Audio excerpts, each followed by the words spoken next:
Hello বন্ধুরা, দেখো আজ আমি বানাচ্ছি চাউমিন।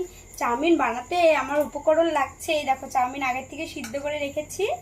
আর হচ্ছে এই দেখো উপকরণ আমার কি কি লাগছে। এখানে পেঁয়াজ কুচি, লঙ্কা, আর এটা আছে লবণ, নুন, এটা মিট মশলা, আর এটা সাদা তেল।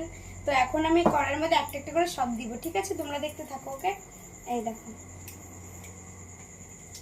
প্রথমে আমি সাদা তেলটা দিয়ে দেবো এর মধ্যে, অল্প একটু সামান্য দিয়ে দেবো। সাদা তেল দিলাম, তারপরে দিব হচ্ছে পেঁয়াজ কুচি।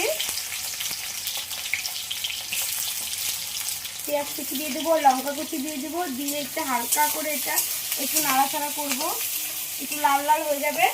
একটু লবণ দিয়ে দিই, তাহলে পেঁয়াজটা মজে যাবে একটু। দেখো বন্ধুরা কেমন হচ্ছে। পেঁয়াজটাকে আমি একটু লাল লাল করে ভেজে নেব।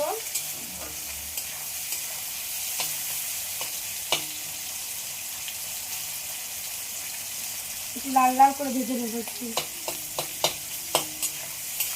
ভাজা হয়ে গেছে এটা। তো এর মধ্যে আমি দিয়ে দেবো হলুদ গুঁড়ো, একটু দিয়ে দিব হলুদ গুঁড়ো। হলুদ গুঁড়ো দিয়ে দিলাম। দেওয়ার পরে এখন আমি চাউমিনটা ছেড়ে দেবো এর মধ্যে। দেখো বন্ধুরা চাউমিন কতগুলো চাউমিন দেখেছি।